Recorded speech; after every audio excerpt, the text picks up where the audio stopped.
سلطان الہند کس طریقے سے گفتگو کرتے تھے؟ ان کی گفتگو کا عنوان ہوتا تھا جہنم سے بچو. ان کی گفتگو کا عنوان ہوتا تھا، ان کا ایک واعظ ہے، غریب نواز کا ایک واعظ ہے، آج میں اس کو پڑھنا چاہتا ہوں. غریب نواز کا ایک واعظ ہے، اس کو پڑھنا چاہتا ہوں.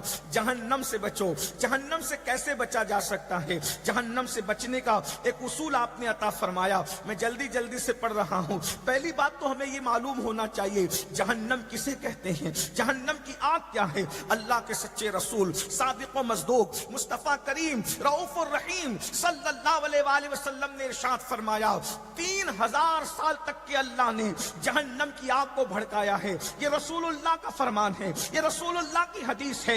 1000 سال تک جب اللہ نے جہنم کی آگ کو بھڑکایا وہ آگ لال ہو گئی.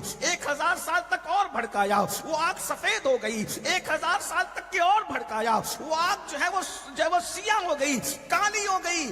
اب جہنم کی آگ میں کوئی روشنی نہیں ہے، کوئی اجالا نہیں ہے. تھوڑا غور تو کیجئے میرے بھائی، سردیوں میں ٹھٹر کر کے بیٹھے ہو، یہ نازک سا وجود جب جنگل کی سردی برداشت نہیں کر سکتا تو اللہ کی بھڑکائی بھی 3000 سالہ وہ آگ اس کی حرارت کو کیسے برداشت کر سکتا ہے؟ ارے ہم اگر 5 منٹ میں کوئی آگ جلا دے، ہماری جلائی ہوئی آگ کو ہم برداشت نہیں کر سکتے. اللہ نے جس آگ کو 3000 سال تک کے بھڑکایا ہے، جانتے ہیں پتھر کو اگر آگ میں ڈالو تو آگ نہیں جلا سکتی پتھر کو، مگر جہنم کی آگ کتنی شدید ہے.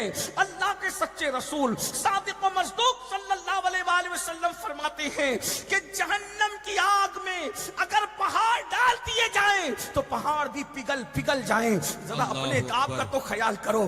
لوگوں سے نفرت کرنے والوں، اپنے آپ سے محبت کر لو، اپنے آپ سے محبت کر لو. ارے جسم سے محبت ہے، آپ نے سویٹر پہن رکھا ہے، شال اوڑھ رکھی ہے، موٹے کپڑے پہن رکھے ہیں تاکہ سردی سے بچا لیں. اللہ اکبر. موسم کی سردی سے بچانے کے لیے تگو دو کرنے والوں، جہنم کی آگ سے بچانے کے لیے کیا انتظام کیا ہے؟ تو غریب نواز بتا رہے ہیں جہنم سے اپنے آپ کو کیسے بچاؤ گے؟ تو فرماتے ہیں رسول اللہ نے جن گناہوں کو جو ہے وہ جن گنہگاروں کو گناہ کرتے ہوئے جہنم کا مشاہدہ کرتے وقت دیکھا، ان گناہوں سے اپنے آپ کو بچا لو گے تو تم اپنے آپ کو جہنم سے بچا لو گے. مثال کے طور پر اللہ کے رسول صلی اللہ علیہ وآلہ وسلم فرماتے ہیں، اللہ کے رسول فرماتے ہیں ایک مرتبہ مجھے جہنم کا مشاہدہ کرایا گیا.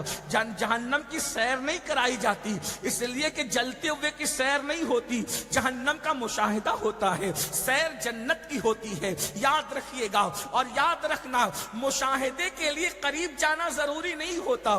کبھی کبھی زمین پہ کھڑا رہنے والا ستاروں کی انجمن کا مشاہدہ کر لیتا ہے. اللہ اکبر. نگاہ جتنی ہوگی اتنا مشاہدہ مضبوط ہوگا. جس کی نگاہ خدا کو دیکھ سکتی ہو وہ جہنم کا مشاہدہ کس انداز سے کرتے ہوں گے؟ اب ذرا دل کے کانوں سے سننا. اگر واقعی رسول اللہ کی باتوں پر یقین ہے تو غریب نواز اپنے نانا کی بات کو آپ تک پہنچا رہے ہیں اور میں انہی کا باز پڑھ کر کے آپ کے سامنے رکھ رہا ہوں. یہاں بہنیں بھی بڑی تعداد میں موجود ہیں، میں ان کی بھی توجہ چاہتا ہوں. اللہ کے سچے رسول صادق و مصدوق مصطفیٰ جان رحمت صلی اللہ علیہ وآلہ وسلم فرماتے ہیں جب میں نے جہنم کا مشاہدہ کیا تو میں نے کیا دیکھا کہ کچھ لوگوں کے جبڑے آگ کی کینچی سے کاٹے جا رہے ہیں. وہ دنیا کی کینچی نہیں تھی میرے بھائی، وہ آگ کی کینچی، اور وہ بھی جہنم کی آگ کی بنی ہوئی کینچی تھی. جبڑے کاٹے جا رہے ہیں. میں نے پوچھا جبریل یہ کون لوگ ہیں؟ تو جبریل امین نے عرض کیا یا رسول اللہ صلی اللہ علیہ وآلہ وسلم یہ آپ کی امت کے وہ لوگ ہیں جو کہتے تھے اس پر عمل نہیں کرتے تھے. آج ہم لوگ بڑی بڑی باتیں کرتے ہیں، جب ہم کہیں بیٹھ کر گفتگو کرتے ہیں تو ولی کی طرح گفتگو کرتے ہیں اور تنہائیوں میں شیطان کا ننگا ناچ بن جاتے ہیں. بولو آج ہر مسلمان کہتا ہے کہ نہیں کہتا حرام نہیں کھانا چاہیے؟ کتنے لوگ حرام سے بچتے ہیں؟ جھوٹ نہیں بولنا چاہیے، کتنے لوگ جھوٹ سے بچتے ہیں؟ عورتوں کو پاپ کی نظر سے نہیں دیکھنا چاہیے، کتنے لوگ بچتے ہیں؟ یاد رکھنا جو کہتے ہو اس پر عمل نہیں کرتے. قرآن کہتا ہے یا ایھا الذین آمنوا لما تقول